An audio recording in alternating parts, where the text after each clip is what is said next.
April is Earth Month, a time to reflect, to recalibrate, and most importantly, to reimagine the relationship we hold with the world around us. In terms of fashion, it's a moment to ask not just what we wear, but how it's made, who made it, and at what cost to the planet and its people. So it feels particularly meaningful, especially because we are right at the cusp of the first Monday of May to mark the special edition of the Lock, Stock and Barrel podcast with a conversation with someone who has quietly yet powerfully become one of the fashion industry's most trusted voices in sustainability. When we think about the fashion industry, we often envision the glamour of the runway, the creativity of designers, and the innovation of tech in textiles. But behind every collection, behind every product that ends up on the shelves, there's a crucial role that often goes unnoticed, that of the fashion buyers. For many, the concept of a buyer might seem abstract or even mysterious, but in reality, they are the backbone of the retail landscape. They are the ones who are responsible for identifying the trends, sourcing the right materials, negotiating with suppliers, and ultimately curating the collections that define brands' identities. A fashion buyer's expertise and decision making ripple across the entire supply chain. That impacts everything from production timelines to sustainability outcomes. It's no coincidence that conversations around buyers have become more mainstream recently. For example, in Vogue Business's Future of Shopping podcast series, industry experts peeled back the layers of luxury e-commerce's crumble, noting the sheer pressure on buying teams to balance curation, performance, and sustainability, particularly as consumer behaviors shift overnight. In the same way, in the Business of Fashion's episode, The Luxury Crisis explained, the spotlight was firmly placed on buying and merchandising as core strategy levers, especially during the times of economic contradiction and overproduction. Both these underscore a truth the industry's long known.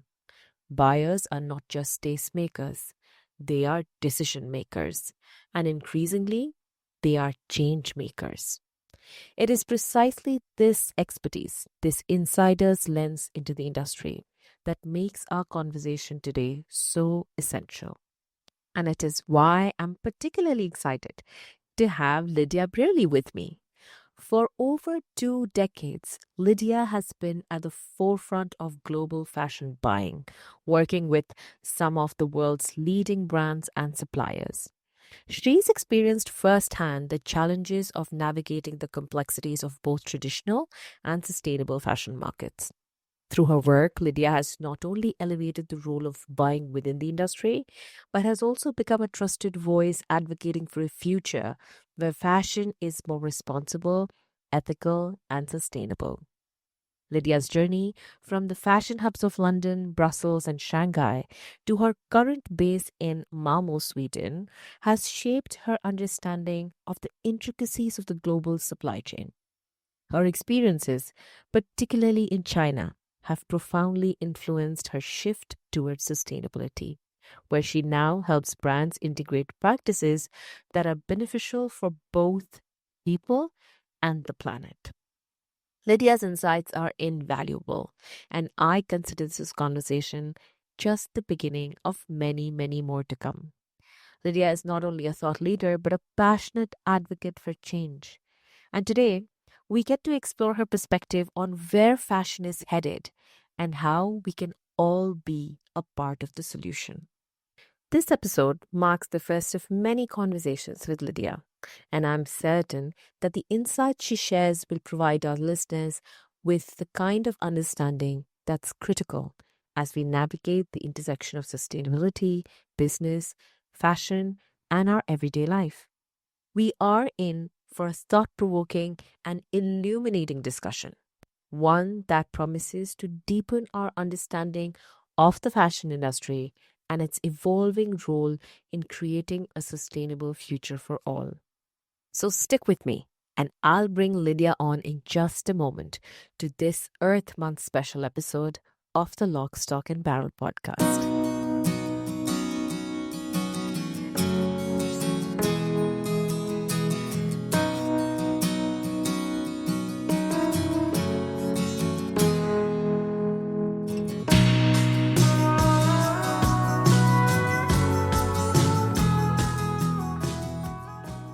Hi, Lydia. It is my utmost pleasure to welcome you to the Earth Month special episode of the Lock, Stock and Barrel podcast. Good morning. Hello. Good morning. How are you today? I'm good, thank you. Really good, thanks. How are you? I'm very well, thank you. And I'm so pleased that you're here today to have this conversation with me. Let's jump right in. Lydia, your perspective is extremely rare. You've spent decades in global buying and volume manufacturing, especially across Asia.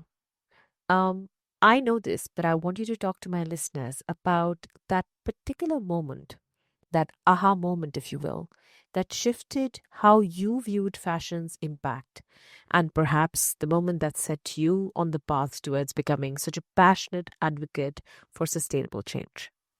Yeah, absolutely. Well, first of all, thanks so much for having me on the show. It's so great to see you again. And yeah, I mean, for me, just sort of rewinding, I was a fashion buyer for about 20 years and worked for loads of really well-known high street companies. And I spent a lot of time in Asia, so very much volume manufacturing. And as a buyer, your job is very much about sourcing, developing product, but it's about making more, selling more, achieving more profit margins. And I spent a lot of time traveling and a lot of time in Asia visiting factories over the years. But it wasn't until I was actually asked to go and live and work in Shanghai at the time that, to be honest, it really kind of opened my eyes. And I think we all have these sort of times and moments in our lives when something happens and it sort of changes your perspective on the world. And when I was then really kind of in factories on a day-to-day basis, it wasn't that I ever saw anything really bad as such in terms of child labour or anything like that, but it was just more really understanding the enormity of the waste that happened within the supply chains. And the biggest thing that happened while I was living there was I was introduced to the concept of air pollution. And obviously that's not just from the fashion industry, but understanding that, fashion as an industry has a huge environmental footprint. And every once in a while, this siren would go off. And the first time I heard it and I didn't understand what it meant. And it was basically the pollution siren to say that, the pollution levels were so bad and the air quality was poor and that you were warned to sort of stay indoors. And a lot of my friends at that time had young kids and, they said, yeah, the kids can't go out and play. And I think for me, it was really just a moment when I just thought, gosh, here I am in my job on this sort of treadmill of like making more and selling more. And yeah, it just suddenly didn't feel right anymore. And so, yeah, after that, I kind of went on a bit of a personal mission on top of my day job to just really, really educate myself about the true impact of sustainability and just become a real kind of ambassador for change because I love the industry, absolutely love it. But I just reached this point when I was like, there's got to be a...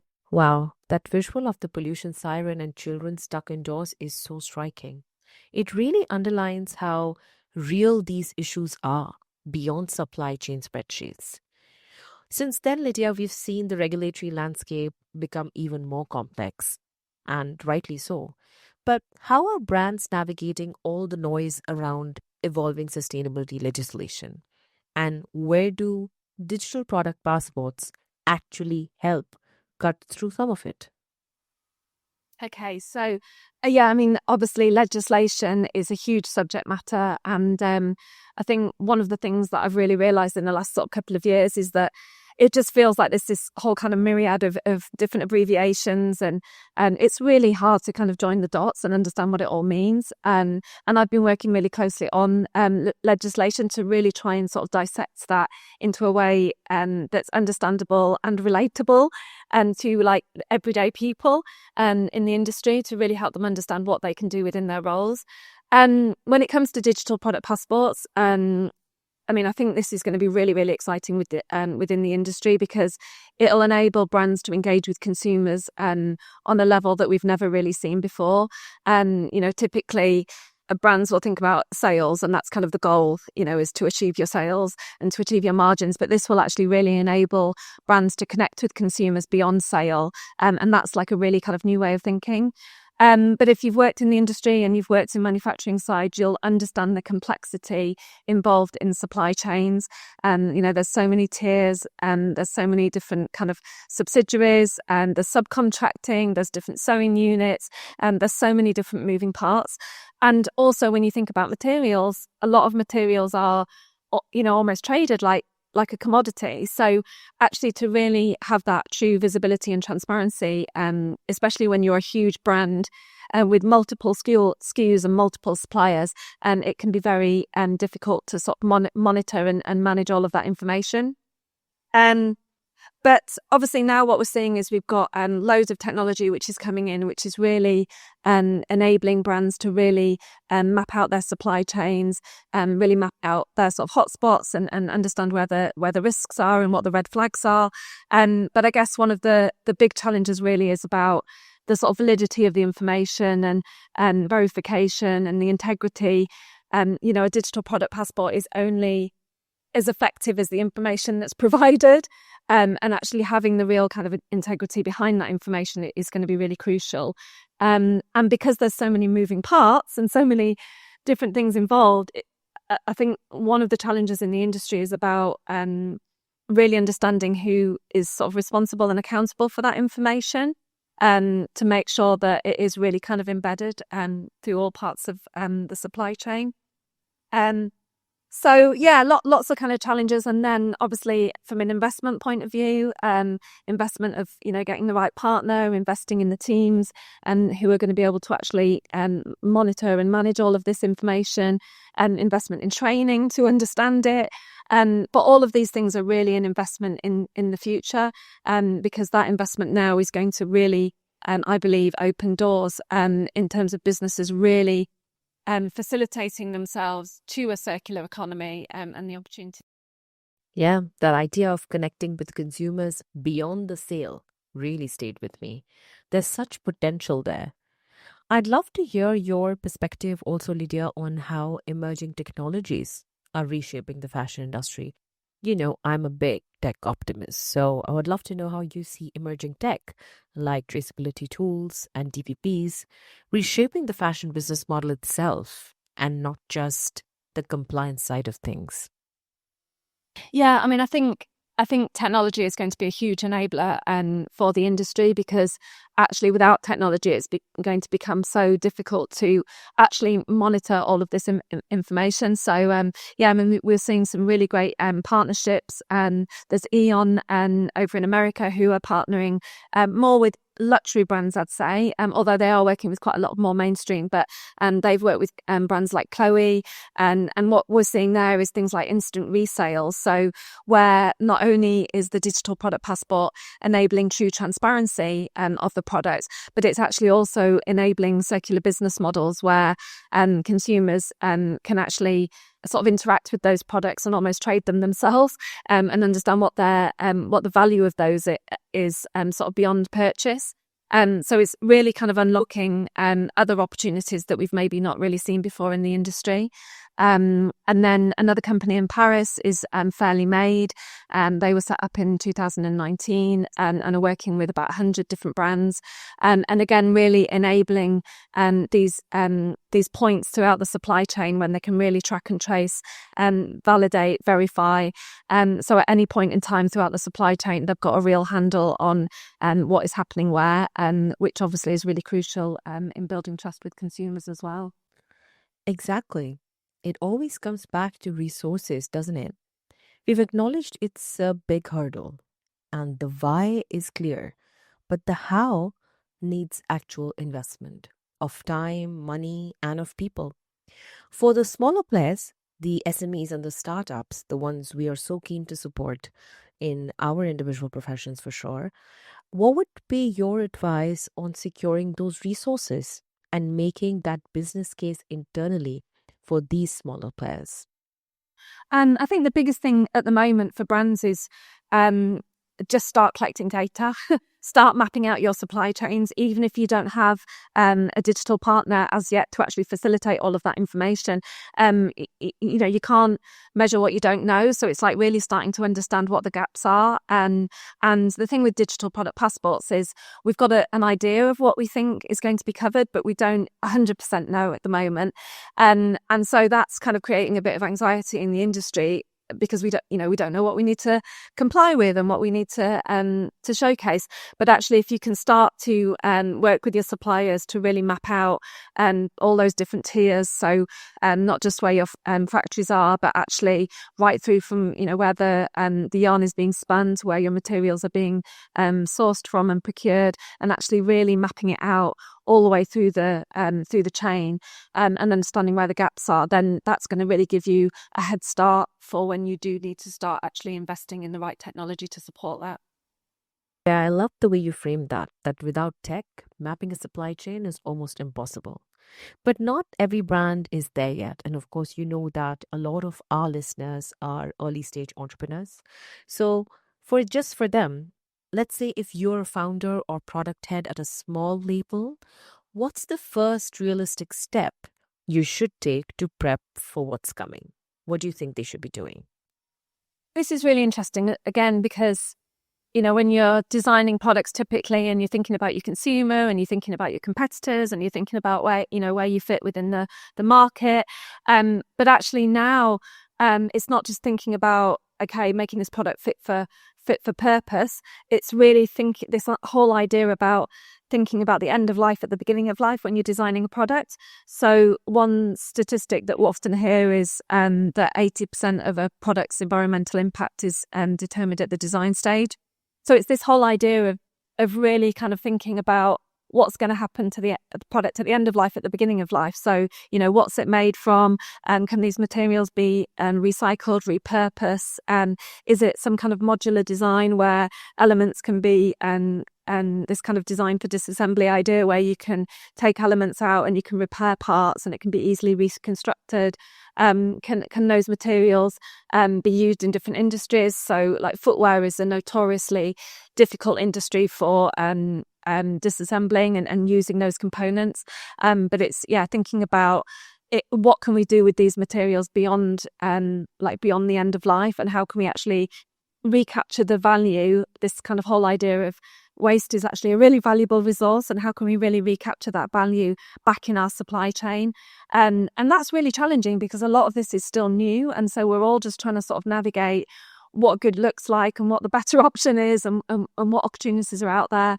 But really important to sort of have that. And when we talk about circular design principles, it's to really have that foresight of what is the everything becomes waste at some point. So however good your product is, it's still really thinking about embedding those principles in sort of life cycle design thinking, so that you can really capture the value as best possible.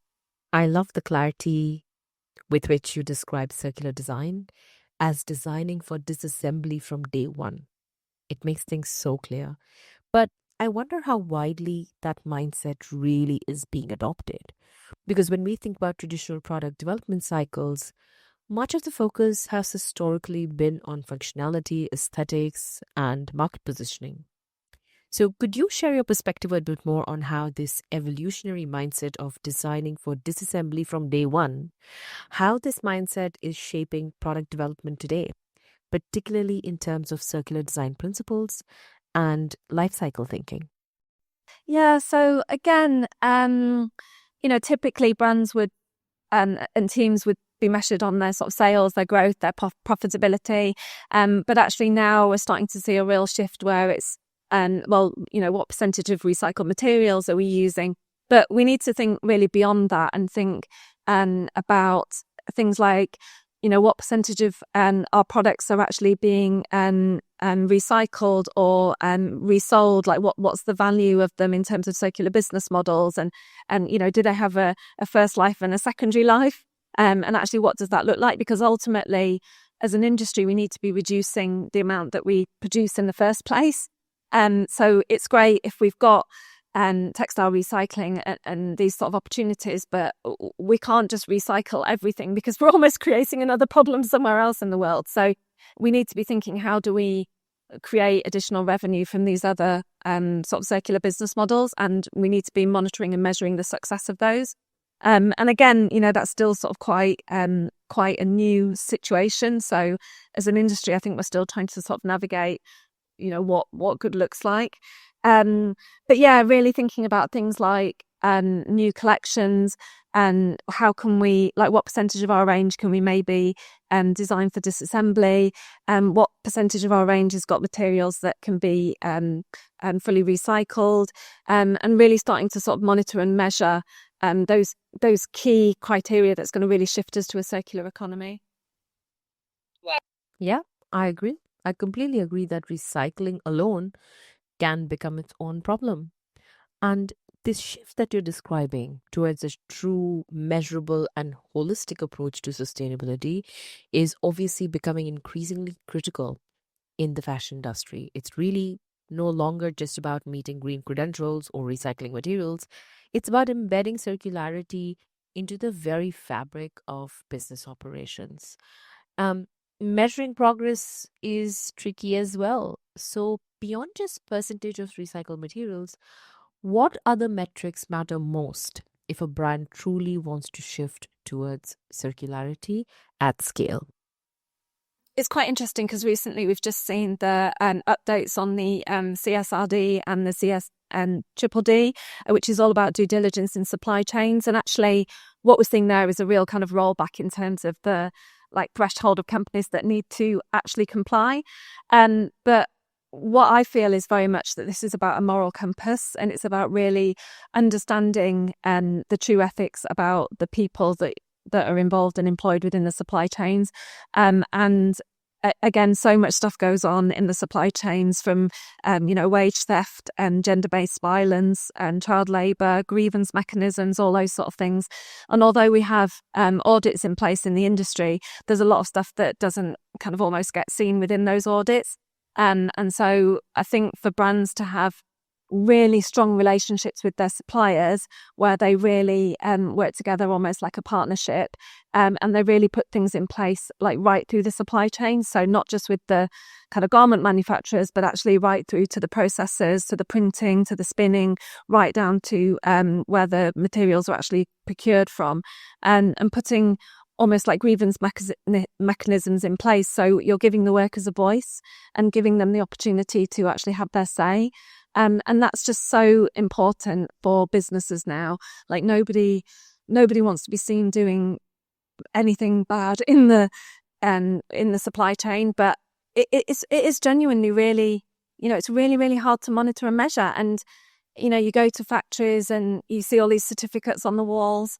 A lot of them are out of date, and brands are under so much pressure, and even more so, in the current climate, and that has a knock-on effect through the supply chain. And of course suppliers are cutting corners because they know that if they don't deliver on time, they're going to get cancelled orders, they're going to get cost price reductions, and they're going to be squeezed. And that's very typical in the industry. But at the end of the day, it is about having a moral compass, and it's about treating people fairly within the supply chains. Yeah, Lydia, you've highlighted a crucial issue right now, the tension between regulatory frameworks and the ethical dimensions of supply chain operations. We are definitely in a moment of legislative flux. Acronyms are flying around, frameworks are evolving. But from where you sit, how are brands making sense of it all, according to you? And how are tools like digital product passports shaping not just compliance, but engagement and accountability, according to you? So I think what's also really interesting is thinking about kind of emerging consumers, and there's this whole kind of shift away from ownership and versus accessibility versus ownership. So where maybe in my generation, we owned everything, whereas younger consumers now, they're like, well, I don't have the time and space for all these things that I'm not going to use and wear. So it's about having things as and when they need them, but being able to almost trade their own kind of wardrobes. And new consumers and emerging consumers they're so much more aware. And when they're shopping with brands, it's not just about a transactional experience. It's about being part of that brand universe, and that encompasses everything from, the price, the product, and the whole kind of media side of it. But it's also about the supply chain, what it's made of, where it's made, how it's made, and really understanding the true sort of values of those companies and kind of being aligned with those values. And it's also about how consumers are engaging with brands from a who they want to work with point of view. They want to be working with companies that really walk their talk and do what they say. But one brand that I think is quite interesting at the moment is Coach and their sub-brand Coachtopia that they launched. I think that was in 2023, so a couple of years ago now. And they launched that brand with a view to really targeting a younger consumer. And the whole concept around it was that they were going to make new products from the waste materials of their main range. So you'll see that their products are made up of like almost patchworks of leather, and they're all kind of quite unique and one of a kind. And it's really fascinating. They've even done a Road to Circularity documentary, which goes behind the scenes, and it talks to the factories about, the challenges of using waste material. And that's actually been really successful for them. And not only has it attracted a new audience for them as a brand, but they've actually seen a halo effect in Coach overall as a company. So yeah, I think that's been a really interesting initiative, which is a great one for brands to take a look at. Oh yes, Coachtopia definitely exemplifies this shift. It's fascinating to see how the conversation is no longer just about transactional purchases, but about a deeper connection with brands, understanding their values, transparency, and sustainability. But for smaller brands who don't yet have big digital partners, but still they want to be future ready, where do you think they should begin? What is step one for them, according to you? I think just being bold and brave is the big one. Change is really hard. But it's about looking at your overall operations and really understanding where the biggest impact is and starting there. And another example, which I'd just like to reference, is a Swedish company called Plano Pirit, if I'm saying that correctly, POP for short. And they predominantly outerwear. And in if you were a child in Sweden in the 80s, you would have had this kind of rubber rainwear outfit. And it was like super durable and super waterproof. But a couple of years ago, they actually came out and said, we're not going to produce this anymore because it's not aligned with our sustainability strategy and our vision for the future. And this is one of their like heritage, like key products. It's one of their core items. And that was a really kind of bold move to sort of come up and say, we're not going to produce it anymore. And I think messages like that, it's bringing, you can't just suddenly fix all these problems, but it's about being bold and brave and sharing that with your consumer and bringing them on the journey with you as well. And so I think that's really important. Wow, bold and brave. That's perfect advice. When a brand like POP drops its iconic rainwear for sustainability's sake, that's really bold and brave. I'm going to have to link all of this in the description box below for my listeners so they can take a deeper dive into this segment and understand how that's done, and how other brands can definitely build the courage to make these calls, even when it means that they have to rewrite their identity one way or the other. And especially when it involves letting go of something that's historically been such a core part of a brand's identity, like POPs. Thank you for highlighting this, Lydia. But now we are going to be switching gears. Are you ready? I am. Okay, great. I love the sound of it. So now we are going to play a round of quick fire with you. Super short, snappy answers, no overthinking. All right? So the first question for you for this round is, what's the most overused sustainability buzzword according to you? Oh, this is quite hard. Anything off the top of your head. Okay, I'm struggling to think of one now. Overrated sustainability word. Probably the word sustainability. That's hilarious. That's so true. Absolutely spot on. All right. One material you wish we could eliminate completely from the fashion industry today. polyester. All right. And a brand that is absolutely nailing sustainability, which is doing exceptionally well outside of the ones that you work with. I think Nudie Jeans are really interesting. A Swedish brand. They have a motto of lifetime repairs, with the view that if you're going to invest a lot of money in a good pair of jeans, then they should take responsibility to make sure that you can wear them for as long as possible. Okay. And a footwear brand that's impressing you right now. I think Veja would come to mind from a real transparency point of view. I think Viva Barefoot are doing a lot in terms of innovation. But yeah, I think Veja are doing some really interesting things, and I love what they're doing with their repair shops as well. I do love them as well. All right, the biggest misconception about sustainable fashion existing today. That it's expensive. I think, honestly, so much waste. And when I say waste, I don't mean material waste. I just mean wasted time, wasted money, wasted effort, not wasted people, but like as in people doing work on things that don't ultimately drive sales. And, I think actually if you get really focused and streamline your efforts in terms of your workflow, there's a lot of savings to be made there, which could be invested in sustainable futures. Couldn't agree more with you. Now, your go-to resource for staying on top of legislation in the industry. I actually go straight to the source of the information because I just get completely bamboozled by everyone's different opinion of it. So yeah, at the moment, I feel like I'm on the European Parliament website very often. But yeah, I try and go straight to the source where possible.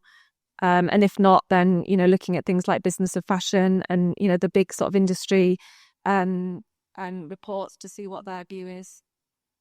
Yeah, same. One small change that a consumer can make that genuinely moves the needle in the industry. So from a consumer point of view, I actually think understanding what we currently know as care labels, because I think a lot of consumers, and I know this is a bit of a sweeping statement, but I don't think a lot of consumers really look at the material composition and really think about it or even understand what that means. And, generally people think cotton is good, but actually cotton's still got a lot of challenges. So, we're now sort of being bombarded with all these different labels in terms of BCI cotton or whatever it is, but I don't think the consumers generally have an understanding. So I think, educating yourself on material and material impact is quite crucial. Okay, speaking of materials, one material innovation everyone should be watching. I think what Circa doing over in the US is really interesting. So, this whole concept of wouldn't it be great if we could make new clothes from old clothes is now becoming a reality. And there's lots of companies doing that, but Circa in particular they've just recently launched something called Fiber Club, which is a consortium of different brands. I think Bestseller, Everlane, Eileen Fisher, and I think there's about seven or eight brands that have joined, and they're all working together to really help scale this. And that's what's so crucial, that no brand can do this on their own, but actually by working together and really consolidating, and this whole idea of offtake agreements where you're really committing to the future can really help these new innovatives really become commercially scalable. Brilliant, Lydia. And the final one here. The future of fashion, according to you, in one word. Circular. Circular. Effortlessly done. And before we wrap up, any books, documents, podcasts, TV shows that you'd recommend for our listeners who want to go deeper into sustainability and circularity? I mean, there's so many, and I am literally constantly embedding myself in watching things. Tell you one thing, if you haven't seen it, although I'm sure a lot of the listeners will have, was the Buy Now documentary on Netflix. I mean, that was really powerful, and if you haven't seen it, that's definitely one to watch. But yeah, I mean, there's just so many kind of great things out there, but I think just really educating yourself about what really goes on, because we all have the power to change the world and make a difference just in the decisions that we make. And I think people see sustainability as this huge complex subject, but actually it's not, and it doesn't need to be. But it's just about understanding what we can do and what we have the power to do, depending on where we sit, whether we're in the industry or we're consumers. I actually love that documentary. I talk so often on the podcast about it. I've linked it several times, but I'm going to take this opportunity to link it again in the show notes below for our listeners. Any particular podcasts or newsletters that you want to talk about? I'm going to take the opportunity to plug my own, actually, because what I do on a weekly basis. So I every Monday on LinkedIn and also on a newsletter, I do a bit of a roundup of what's happening in the industry. And that's just about 8 to 10 top stories. And it's just this idea of just really helping yourself stay ahead, stay relevant, understanding what the key headlines are, who the key partners are, what the latest initiatives are. Because if you can keep on top of it every week, it becomes a bit easier to digest, and it's easier to then engage to help move forward. And then what I also do is I run courses through Sustainable Fashion School, and this is an opportunity to just do a deep dive into specific subjects. And actually that's great for, we all need to kind of unlearn what we've learned. So it's a really great opportunity to just really go and focus your knowledge, fast track your knowledge, so that you can really understand what you should and shouldn't be doing to progress to a more sustainable future. I have to add that your Monday morning roundup is something that I really look forward to on LinkedIn. I highly recommend it for everyone. It's your one-stop shop for reliable news in sustainable fashion. And finally, 2 pieces of advice from you. One for the industry veterans resistant to change, and another for the bright-eyed new entrants trying to drive change and not burn out while doing so. Well, there's that whole kind of quote of like, the only constant is change. And that rings true in my mind a lot. I think wherever you are, just staying relevant, staying updated, and being a lifelong learner. I've been in the industry for 25 years and I am learning every single day. So in terms of industry veterans, it's like, you've still got an opportunity to be part of the next wave of fashion. And if you think about, when the internet was first introduced sort of 20 years ago, was it 20 years ago, more than 20 years ago? People didn't think online shopping was going to work, and like, look where we are now. So I think that what we're seeing now is the next wave of like online shopping, and we're going to see a huge transformation through digital and sustainability and AI in the coming years. And it's actually really exciting. And then for young people coming through, I think networking is really important. I think connectivity, just sort of getting yourself out there, learning as much as you can, speaking to as many people as possible. The industry is quite well connected, and I think you just have to kind of jump in and get involved and be prepared to work hard and learn every day, and just go for it. That's really invaluable advice coming from you today. Thank you so much for that. Before we wrap up, any parting thoughts from you? What would I like to say? Just don't lose hope, actually, because I think, like, especially with what we're seeing at the moment, with everything going on in the US, it's really volatile, and it's really, really challenging, and it's a tough industry, and I think it's easy to sort of get quite bogged down in that, and sort of lose hope a little bit. But actually, this is really exciting, and there's some really amazing things going on, and I'm really excited to think that I spent 20 years, I know it sounds a bit cliche, but being part of the problem, and now I want to be part of the solution. But actually, in the next 10, 20 years, we're going to see a dramatic shift in the industry, and actually to see that happen and unfold in front of our eyes, and know that you had a tiny little part to play in that, I think is really exciting. So yeah, keep positive and keep optimistic, because actually I think there's some really exciting things to come. And this conversation is incomplete till the time we speak about the Sustainable Fashion School from you.